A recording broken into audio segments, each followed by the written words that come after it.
हाँ जी बेटा, देखो हमने जो प्रोटीन का जनरल सा इंट्रोडक्शन था वो कर लिया था। अब बात आती है ऑर्गेनाइजेशन। ऑर्गेनाइजेशन का मतलब होता है कि मैंने क्या बात समझाया था कि फॉर एग्जांपल ये कोई चेन है, ठीक है। इस चेन पे जब कई सारी अमीनो एसिड, जो मैं ये सर्कल करती जा रही हूँ, ये क्या है, अमीनो एसिड। क्लियर। अब वो जो चेन है वो लीनियर है या कैसी है, तो देखो एक ही साथ जब कई सारी अमीनो एसिड जुड़ी हुई है और अमीनो एसिड के बीच में जो ये आपको बॉन्ड दिखाई दे रही है, कौन है, पेप्टाइड बॉन्ड। तो बेटा जो ये पूरी की पूरी चेन बनी, इसको हम क्या नाम देते हैं, पॉलीपेप्टाइड। पॉलीपेप्टाइड का मतलब कि जहाँ पर कई सारे पेप्टाइड बॉन्ड होते हैं, और इस पॉलीपेप्टाइड चेन को ही हम बोलते हैं प्रोटीन। तो जो प्रोटीन की चेन होती है वो बिल्कुल सीधी सी है, ठीक है, घूमी हुई है, क्या कुछ है, उसके बेस पे इसकी 4 स्ट्रक्चर होती है, प्राइमरी, सेकेंडरी, टर्शरी और क्वाटरनरी। देखो ये सीधी सीधी है, ठीक है, ये बिल्कुल स्ट्रेट चेन है। अब हमें पता चल जाएगा कि भाई पहले नंबर पे ग्लाइसिन प्रोटीन है, दूसरे पे एलेनाइन है, तीसरे पे ग्लूटामिक एसिड है, मतलब हमें उसकी पोजीशन, एक जो ये लीनियर सीक्वेंस होता है इसको हम बोलते हैं प्राइमरी। लेकिन जब ये प्राइमरी स्ट्रक्चर थोड़ा सा घूम जाए, देखो जब थोड़ा सा घूमा तो इसकी वजह से यहाँ भी प्रोटीन, यहाँ भी, यहाँ भी, यहाँ भी, तो इनके बीच में और बॉन्ड एस्टेब्लिश होंगे। तो वो जब थोड़ी सी घूमी तो इसकी वजह से कॉम्प्लेक्सिटी इंक्रीज हुई, इसको हम बोलेंगे सेकेंडरी। और टर्शरी जब वो बिल्कुल ही घूम जाए, यानी कि ये वाली है लेकिन जब ये बिल्कुल राउंड अप हो गई तो इसको हम बोलते हैं इसका टर्शरी स्ट्रक्चर। और कितनी पॉलीपेप्टाइड की चेन एक साथ है, कितनी पॉलीपेप्टाइड की चेन एक साथ है, उसको हम बोलते हैं उसका क्वाटरनरी स्ट्रक्चर। क्लियर। कि देखो जो फिजिक्स की जब हम बात करते हैं, जो लोग फिजिक्स को स्टडी करते हैं वो हमेशा मैक्रोमोलिक्यूल के 3 डायमेंशनल स्ट्रक्चर, 3D स्ट्रक्चर को स्टडी करेंगे। लेकिन जब हम बायोलॉजिस्ट की बात करते हैं वो लोग प्रोटीन के स्ट्रक्चर को 4 लेवल तक स्टडी करते हैं। कौन कौन सा, प्राइमरी, सेकेंडरी, टर्शरी और क्वाटरनरी। तो सबसे पहले बात आती है उसके प्राइमरी स्ट्रक्चर की। देखो description of basic structure of A protein, सिर्फ हम उसका जब बेसिक स्ट्रक्चर बताए प्रोटीन का मतलब कि भाई कितनी पॉलीपेप्टाइड की चेन है और उस हर पॉलीपेप्टाइड की चेन में कितनी अमीनो एसिड। फॉर एग्जांपल मैंने कहा कि जो ये एक चेन है इसमें 50 अमीनो एसिड है, और पहले नंबर पे ये अमीनो एसिड है, दूसरे नंबर पे ये है, तीसरे पे ये, चौथे पे ये, पांचवे पे ये, यानी कि जो उसका सबसे सिंपल जो ऑर्गेनाइजेशन होता है उसको हम बोलते हैं उसका प्राइमरी स्ट्रक्चर। क्लियर। और ये हम कैसे डिटरमिन करते हैं, मोस्टली जब डीएनए या आरएनए वगैरह जब बनता है कि डीएनए से आरएनए, आरएनए से जब प्रोटीन्स बनती। अगर अब हम इसकी आगे बात करेंगे बेटा सेकेंडरी, बस वो इसने यही लिख रखा है कि जो ये प्राइमरी स्ट्रक्चर होता है इसकी जो सबसे पहली अमीनो एसिड होती है हम उसको कैसे रिप्रेजेंट करते हैं, एज एन, जबकि जो राइट साइड में जो लास्ट अमीनो एसिड होती है उसको हम कैसे लिखते हैं, एज सी। क्लियर। उसके बाद जब हम बात करेंगे इसके सेकेंडरी स्ट्रक्चर के, देखो development of new steric relationship, यानी कि अब जो पॉलीपेप्टाइड की चेन है जब वो थोड़ा सा घूमने लग जाए, क्या थोड़ा सा जब वो घूमने लग जाती है लीनियर सीक्वेंस की बजाय, उसको हम बोलते हैं उसका सेकेंडरी स्ट्रक्चर। तो इसके जो सेकेंडरी स्ट्रक्चर यानी कि कितनी घूमी हुई है वो, उसके बेस पे 3 टाइप है, अल्फा हेलिक्स, बीटा प्लेटेड और कोलेजन हेलिक्स। अल्फा और बीटा की जब हम बात करेंगे तो हम इनको स्पेशली फर्स्ट या सेकंड टाइप सेकेंडरी स्ट्रक्चर के नाम से भी जानते हैं। देखो अल्फा हेलिक्स में जो पॉलीपेप्टाइड की चेन है इट कॉल्ड स्पाइरल, आपके स्पाइरल बाइंडिंग आती है रजिस्टर में, यानी कि जब जो प्रोटीन की चेन है वो ऐसी थी तो वो प्राइमरी, लेकिन जब वो थोड़ी सी ऐसे स्पाइरल टाइप में घूमी तो इसको हम क्या बोलते हैं, सेकेंडरी। लेकिन सेकेंडरी का कौन सा स्ट्रक्चर, अल्फा हेलिक्स। और राइट हैंडेड का मतलब राइट साइड से उसने क्या करना शुरू कर दिया, हेलिक्स फॉर्म को बनाना शुरू कर दिया। कई जगह जो ये हेलिक्स की जो फॉर्मेशन कह रहा है कि ये रेगुलर नहीं होती, वो रैंडमली भी होती है।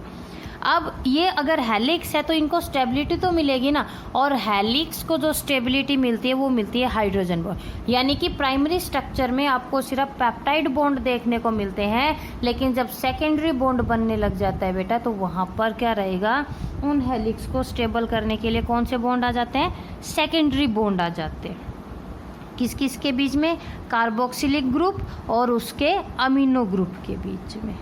क्लियर। अगर अब हम आगे बात करें कि जो अल्फा हेलिकल कोइल्ड जो सेकेंडरी स्ट्रक्चर है वो कई जगह, हमारी हेयर की जो केराटिन प्रोटीन है, एग्जाम्पल बहुत इंपॉर्टेंट है बेटा, अल्फा हेलिकल स्ट्रक्चर यानी कि सेकेंडरी स्ट्रक्चर होता है हेयर की केराटिन प्रोटीन में।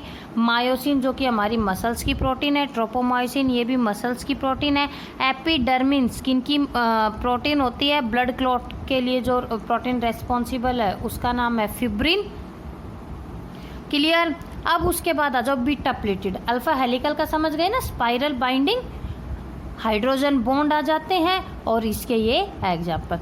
बीटा प्लेटेड देखो, सेकेंडरी स्ट्रक्चर, 2 और मोर पॉलीपेप्टाइड चेन गेट इंटरकनेक्टेड। वहाँ पर सिर्फ एक, लेकिन मान लो अगर 2 या 2 से ज़्यादा जब क्या हो जाए, चेन आपस में इंटरकनेक्ट हो जाए हाइड्रोजन बॉन्ड की हेल्प से, तो एक शीट, एक प्लेट लाइक स्ट्रक्चर बन जाता है। यानी कि sheet is produce instead of A fibre, यानी कि ऐसे लगेगा कि एक पूरी प्लेट लाइक स्ट्रक्चर बन गया, अल्फा हेलिकल स्ट्रक्चर की तरह नहीं। तो इसी को हम नाम देते हैं बीटा प्लेटेड शीट। क्लियर। और यहाँ पर जो अगर मान लो एक है तो एक की तो डायरेक्शन रहेगी ये और दूसरे की डायरेक्शन, यानी कि अगर एक इस तरह बाइंड हो रही है तो दूसरी इस तरह अपोजिट बाइंडिंग में क्या करती है बेटा, यहाँ पर चलती रहती है। कई जगह ऐसा भी देखा गया कि 2 ना होके सिंगल शीट भी देखने को मिलती है। चलो, अब जो हमने इसकी जो तीसरी की थी वो कौन सी की थी, कोलेजन। कोलेजन की जब हम बात करेंगे, हमारी बॉडी में जो सबसे ज़्यादा प्रोटीन मिलती है वो कोलेजन ही होती है। और रामाचंद्रन बहुत इम्पोर्टेंट नाम है इस साइंटिस्ट का, ध्यान से सुना। Ramachandran in 1954 discovered that there are 3 strand और 3 polypeptide coiled around one another. Ramachandran ने ये कहा कि 3 पॉलीपेप्टाइड रहती है जो कि एक दूसरे की चारों तरफ क्या हुई रहती है बेटा, कोइल्ड हुई रहती है। और जो ये कोइलिंग होती है इसी की वजह से उस प्रोटीन की जो वो सिस्टम बन रहा है उसको स्ट्रेंथ मिलती है। क्यों? क्योंकि वहाँ पर CO और NH ग्रुप के बीच में क्या हो जाता है, हाइड्रोजन बॉन्ड एस्टेब्लिश हो जाता है। रामाचंद्रन का नाम आपके इसमें भी मिलेगा, क्या नाम है, NCERT में। क्लियर। तो देखो बेटा ये है, जैसे कि जो स्पाइरल टाइप की बाइंडिंग आई, इसको तो हमने क्या नाम दिया था, अल्फा हेलिक। जब प्लेट की फॉर्म में बन गई उसको हम बोलते हैं बीटा प्लेटेड, ये एक्सटेंडेड बीटा प्लेटेड। और यहाँ पर देखो 3, 1 2 3, जब 3 आपस में कोइल्ड अप हो जाती है तो इसको हम क्या नाम देते हैं, कोलेजन हेलिक्स के नाम से जानते हैं। जब वो बिल्कुल ही घूम जाए इस तरह, देखो ये और ज़्यादा कोइल हो गई तो इसको हम इसका बोलते हैं टर्शरी स्ट्रक्चर। दिखाई दे रहा है, सेकेंडरी में घुमा हुआ कम था, लेकिन टर्शरी स्ट्रक्चर देखो कितनी ज़्यादा उलझी हुई है। That means there is bending and folding of many fibres. कई सारी जो पॉलीपेप्टाइड की, आपको अब समझ में नहीं आएगा कि यहाँ पर कितनी सारी बेंडिंग होने के लगे। और जब इतनी सारी फोल्डिंग हो रही है दैट मीन्स यहाँ पर जो अब बॉन्ड्स रहेंगे बेटा इन प्रोटीन के बीच में वो भी बहुत ज़्यादा हो जाएंगे। सेकेंडरी में सिर्फ हाइड्रोजन बॉन्ड थे, लेकिन जब इस टर्शरी की बात करेंगे, hydrogen bond, ionic bond, van der Waals interaction, covalent bond और हाइड्रोफोबिक बॉन्ड। देखो कोई चीज़ जब सिर्फ इतनी थी तो बॉन्ड कम बनेंगे, लेकिन जब कोई चीज़ इतनी ज़्यादा कोइल हो चुकी है तो उसको एस्टेब्लिश करने वाले बॉन्ड भी बहुत ज़्यादा आ जाते हैं। Hydrogen, ionic, van der Waals interaction, covalent bond और हाइड्रोफोबिक बॉन्ड, ये 5 बॉन्ड रहते हैं जो कि इस टर्शरी स्ट्रक्चर को क्या करते हैं बेटा, स्ट्रेंथ प्रोवाइड करते हैं। और प्रोटीन में जब हम बात करेंगे, प्रोटीन में हमेशा याद रखना कि जो कोवलेंट बॉन्ड रहते हैं वो सबसे ज़्यादा स्ट्रॉन्ग होते हैं। क्लियर। 2 टाइप के, एक तो पेप्टाइड बॉन्ड होते हैं, एक सल्फाइड, सल्फर सल्फर के बीच में जो बॉन्ड होता है उसको हम बोलते हैं डाइसल्फाइड बॉन्ड। दूसरे हमने किसकी बात की, आयोनिक बॉन्ड की, जिनको कि हम इलेक्ट्रोस्टैटिक बॉन्ड के नाम से भी जानते हैं। आयोनिक यानी कि जो 2 अपोजिट चार्ज, पॉजिटिव और नेगेटिव, है ना, अमीनो और कार्बोक्सिलिक NH3 पॉजिटिव और CO नेगेटिव के बीच में जो बॉन्ड बनेंगे उनको हम क्या बोलेंगे, आयोनिक। तीसरे जो बॉन्ड बनते हैं वो कौन से होते हैं, हाइड्रोजन। हाइड्रोजन का मतलब जहाँ पर जो हाइड्रोजन आयंस यानी कि जो प्रोटॉन्स रहते हैं बेटा, जब वो शेयर हो अमीनो एसिड के बीच में। Fourth, van der Waals interaction. जब वंडरवॉल इंट्रैक्शन की बात करेंगे, जब फ्लक्चुएशन का क्या मतलब है कि दो बिल्कुल क्लोजली रिलेटेड ग्रुप है उनको आपस में जो जोड़ेंगी उनको हम क्या बोलते हैं, वंडरवॉल इंट्रैक्शन। और जब हाइड्रोफोबिक, फोबिया मतलब डरने वाला, यानी कि जो नॉन पोलर ग्रुप, जो वाटर को अट्रैक्ट नहीं करते, ऐसे ग्रुप के बीच में जो बॉन्ड बनता है उसको हम क्या नाम देते हैं, हाइड्रोफोबिक बॉन्ड के नाम से जानते हैं। इसका क्या मतलब हुआ, टर्शरी जो स्ट्रक्चर रहेगा प्रोटीन का वो काफ़ी स्ट्रॉन्ग होता है और टर्शरी स्ट्रक्चर को तोड़ने के लिए रेडिएशन, टेम्परेचर या pH काफ़ी हाई चाहिए। तो बेटा जब हम टर्शरी स्ट्रक्चर को डिग्रेड आउट करें, डिग्रेड आउट मतलब उन बॉन्ड को तोड़ेंगे तभी तो हमें अलग अलग चेन मिलेगी, और इसी प्रोसेस को नाम देते हैं डीनेचुरेशन। क्लियर। और अगर वो वापस से जुड़ जाती है, उनके बीच में जो बॉन्ड रहता है वो रीएस्टेब्लिश हो जाए, तो इस प्रोसेस को हम नाम देते हैं रीनेचुरेशन। फोर्थ जो स्ट्रक्चर आता है उसको हम बोलते हैं क्वाटरनरी। बेटा प्राइमरी, सेकेंडरी, टर्शरी, ये था प्राइमरी, ये था सेकेंडरी और ये था टर्शरी। क्लियर। लेकिन क्वाटरनरी का मतलब नहीं और कॉम्प्लेक्स नहीं, क्वाटरनरी का मतलब है कितनी पॉलीपेप्टाइड चेन है जो कि एक प्रोटीन को बना रही है, कितनी पॉलीपेप्टाइड चेन है जो कि एक प्रोटीन को बना रही है, वो हम बोलते हैं क्वाटरनरी। कैसे, जैसे कि जब हम हीमोग्लोबिन की बात करेंगे, हीमोग्लोबिन में 4 पॉलीपेप्टाइड चेन है, 2 अल्फा चेन होती है और 2 बीटा। वहाँ पर कोइलिंग की बात नहीं कर रहा, how many polypeptide form A protein, उसी को हम क्या बोलेंगे, क्वाटरनरी स्ट्रक्चर। क्लियर। तो primary, secondary, tertiary, quaternary. Tertiary में जो रामाचंद्रन का नाम आया था वो काफ़ी इम्पोर्टेंट है। अब बात आती है इनकी प्रॉपर्टी की। 20 अमीनो एसिड है लेकिन वो हजारों टाइप की प्रोटीन्स को बनाती है। दैट मीन्स इनकी जो वेराइटीज है वो लार्ज है, स्पेसिफिक है। हर स्पीसीज़ के पास अपनी खुद की पर्टिकुलर प्रोटीन होती है, उसका मेन कैरेक्टरिस्टिक होता है जो उसकी बॉडी में मिलने वाली प्रोटीन्स होती हैं। क्यों? क्योंकि वो उनका पर्टिकुलर जो फंक्शन होता है उसको कैरी आउट करती है। मैक्रोमोलिक्यूल्स होती हैं प्रोटीन की, जो इनका मोलिकुलर वेट होता है वो काफ़ी ज़्यादा होता है और इसलिए हम इनको रखते हैं मैक्रोमोलिक्यूल्स में। कोलोइड की जो प्रोटीन्स रहती हैं बेटा वो कैसा सॉल्यूशन बनाती है, कोलोइडल सॉल्यूशन बनाती हैं। रिएक्टिविटी देखो, इंट्रा चेन और इंटर चेन, अगर सिंगल चेन है तो उसके बीच में भी बॉन्ड है, और अगर 2 या 3 चेन है तो उनके बीच में भी क्या बनते हैं, यहाँ पर बॉन्डिंग्स होती हैं। तो इसकी वजह से इनकी जो कॉन्फ़िगरेशन यानी कि इनका जो स्ट्रक्चर होता है, इनकी जो शेप होती है वो कैसी होती है, पर्टिकुलर होती है। और इनकी यही स्पेसिफिसिटी इनको अलग अलग सेल एक्टिविटी के फंक्शन को कैरी आउट करने में हेल्प करती है। कैसे कि जब हम एंजाइम्स की बात करेंगे वो भी प्रोटीन्स के बने हुए हैं। हमारी बॉडी में जो एंटीबॉडीज बनती है जो किसी भी डिजीज़ के अगेंस्ट या किसी भी माइक्रोब के अगेंस्ट काम करती हैं, वो भी प्रोटीन की बनी हुई है। परमिएशन, जो सेल मेम्ब्रेन रहती है वो कभी भी प्रोटीन को डायरेक्टली परमिएट नहीं करती, बल्कि इनका एक्जोसाइटोसिस या एंडोसाइटोसिस यानी कि या तो सडनली बाहर निकलती है या ये वहाँ से एंटर आउट करती है। एम्फोटेरिक नेचर, एम्फोटेरिक नेचर का मतलब वही कि इनके पास पॉजिटिव चार्ज भी होता है और नेगेटिव चार्ज भी। डीनेचुरेशन हम कर चुके हैं कि जब हाई टेम्परेचर प्रोवाइड किया जाएगा तो इसकी वजह से इनके बीच के जो बॉन्ड्स रहते हैं वो टूटते हैं, और जब बॉन्ड ब्रेकआउट होते हैं तो इसको हम क्या नाम देते हैं बेटा, denaturation of the protein. Clear. अब बात करते हैं रिएक्शन। एक्वस मीडियम में जब प्रोटीन की बात करेंगे तो प्रोटीन पे दोनों ग्रुप होते हैं। कौन कौन से? कैटायन भी, एनायन भी, यानी कि नेगेटिव चार्ज भी होता है और इसके अलावा प्रोटीन चार्ज भी। और वो केमिकल, कोई भी केमिकल जैसे प्रोटीन्स होती हैं जिनके पास नेगेटिव चार्ज भी रहे और पॉजिटिव चार्ज भी रहे, इसको हम बोलते हैं एम्फोटेरिक। क्या नाम देते हैं बेटा? एम्फोटेरिक के नाम से जानते हैं। क्लियर कि एक पर्टिकुलर पीएच पे, अमीनो एसिड में भी पढ़ा था, एक पर्टिकुलर पीएच पे जो प्रोटीन है या तो वो न्यूट्रल हो जाती है। क्यों? क्योंकि उसके जो पॉजिटिव चार्ज है उसको कौन बैलेंस कर देता है? Negative charge. और वो वाला जो पीएच था उसको हमने नाम दिया था आइसो इलेक्ट्रिक पीएच। क्या नाम दिया था बेटा? आइसो इलेक्ट्रिक, है ना, कि एक तरफ अमीनो एसिड के पॉजिटिव चार्ज था, एक तरफ नेगेटिव चार्ज। क्यों? क्योंकि पॉजिटिव और नेगेटिव ने एक दूसरे को बैलेंस कर लिया था, और उस पीएच को हम बोलते हैं आइसो इलेक्ट्रिक पॉइंट।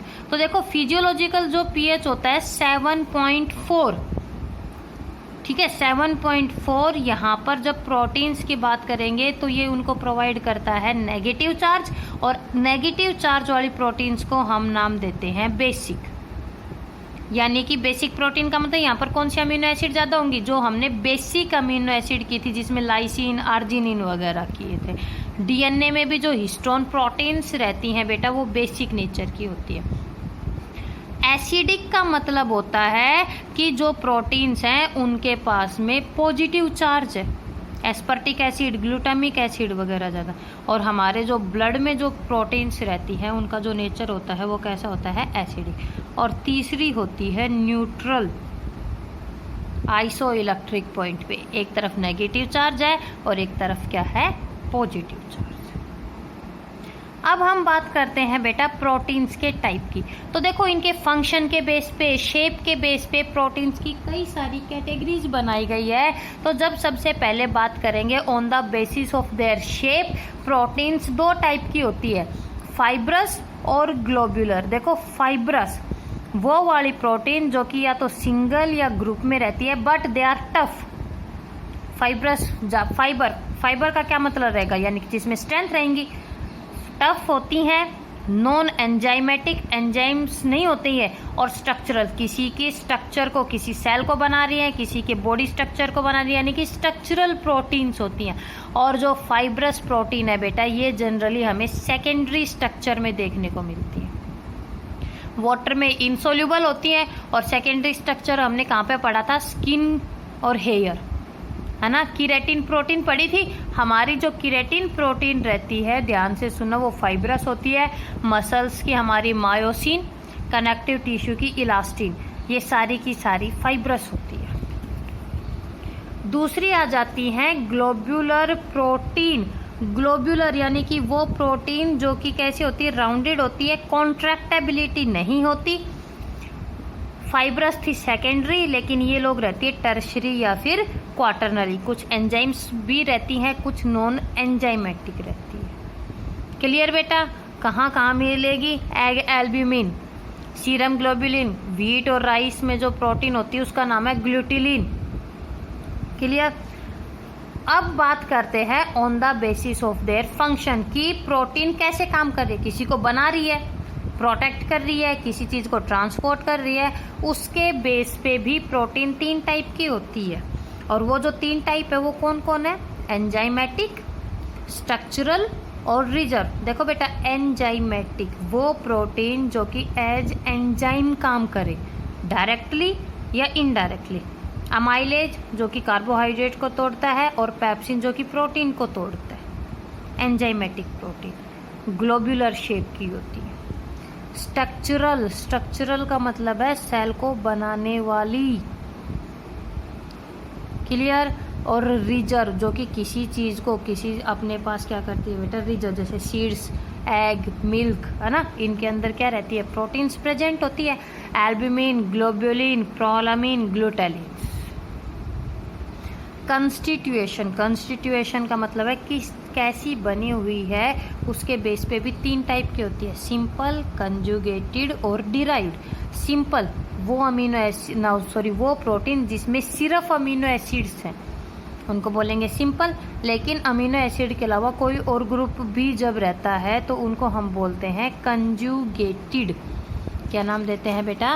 कंजुगेटेड के नाम से जानते हैं। और डिराइव्ड यानी कि हमने उनकी डीनेचुरेशन जब किया या कोएगुलेशन जब किया तो हमें जो प्रोटीन्स मिली उनको हम बोलते हैं डिराइव्ड।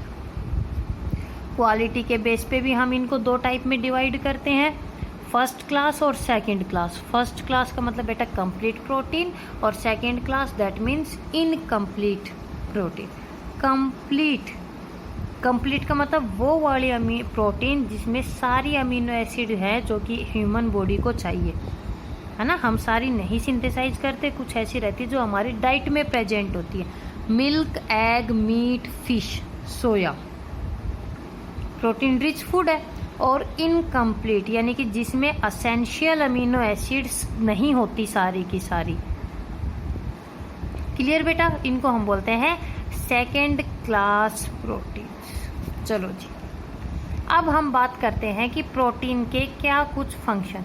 प्रोटेक्टिव स्ट्रक्चर, हमारे नेल, हूफ, स्केल, फेदर, जितनी भी जो स्ट्रक्चर जो कि किसी ऑर्गेनिज्म की बॉडी को प्रोटेक्ट करती हैं वो किसकी बनी हुई रहती है? प्रोटीन की बनी हुई रहती है। ठीक है। स्पाइडर जो मकड़ी का जाला रहता है उसमें भी फिब्रोइन प्रोटीन रहती है बेटा। डिफेंस, इम्यूनोग्लोबुलिन यानी कि जो हमारी एंटीबॉडी जो कि किसी भी फॉरेन एंटीजन को, वायरस को या टॉक्सिन को बॉडी से डिग्रेड आउट करती है, वो भी कैसी होती है? प्रोटीनेशियस नेचर की होती है। टॉक्सिन्स डिफेंसिव और ऑफेंसिव, बचाते भी हैं और हमें डैमेज भी पहुंचाते हैं, और ये भी प्रोटीन के ही बने रहते हैं। स्ट्रक्चरल, सेल का प्रोटोप्लास्ट जो सेल के ऑर्गेनेलीज की जब हम बात करेंगे, मेम्ब्रेन, सेल के जो प्रोडक्ट्स रहते हैं, all are formed of the proteins. Compatibility यानी कि जब हमने सेक्सुअल रिप्रोडक्शन किया था तो उसमें जब पोलन ग्रेन स्टिग्मा के ऊपर आके रिएक्ट करते हैं तो पोलन ट्यूब की जर्मिनेशन शुरू होती है, और वो पोलन ट्यूब जो जर्मिनेट होती है वो भी प्रोटीन की वजह से होती है। कॉन्ट्रैक्टाइल, मसल्स कॉन्ट्रैक्ट करती है, एक्टिन और मायोसिन प्रोटीन जब आपस में जुड़ती हैं। माइक्रोट्यूब्यूल जो कि सेल का एंडोस्केलेटन का काम करता है। एज एंजाइम्स भी हमें प्रोटीन मिलती है। ट्रांसपोर्ट, सिर्फ इतना ही नहीं, हमारी जो हीमोग्लोबिन है वो पूरी बॉडी में ऑक्सीजन को लेके जाती है लंग पर से। मायोग्लोबिन जो कि मसल्स में ऑक्सीजन को ट्रांसपोर्ट करती है। All are formed of the proteins. Storage, store भी करती है ना। जैसे जो मिल्क की प्रोटीन है, मिल्क के अंदर कौन सी प्रोटीन होती है? कैसीन। एग का जो वाइट होता है उसमें जो प्रोटीन है उसका नाम है ओवैल्यूबिन। सीरियल्स, अनाजों के अंदर जो प्रोटीन होती है उसका क्या नाम है बेटा? ग्लूटेलिन। इसका क्या मतलब हुआ कि वो लोग स्टोर करती हैं किसी चीज़ को और फिर वो नेक्स्ट के अंदर ट्रांसपोर्ट हो जाती है। प्रोटीन बफर, वही एसिड और जो बेस का जो पीएच रहता है उसको मेंटेन रखती है। हॉर्मोन्स को बनाती है। स्वीट प्रोटीन यानी कि जो स्वीटनेस हमें कई चीज़ों में महसूस होती है किसकी वजह से होती है? प्रोटीन्स की वजह से। ब्लड को क्लॉट कुछ प्रोटीन्स करती हैं। एंटीबॉडीज बनाती है। विजुअल पिगमेंट, हमारी रोड और कोन जो रहती है उसमें रोडोप्सिन और आयोडोप्सिन है, and both are the protein. Clear बेटा? तो ये थे हमारे कुछ प्रोटीन के फंक्शंस। अब नेक्स्ट लेक्चर में हम बात करेंगे न्यूक्लियोटाइड्स, वो चीज़ें जो कि डीएनए को और आरएनए को बनाते हैं।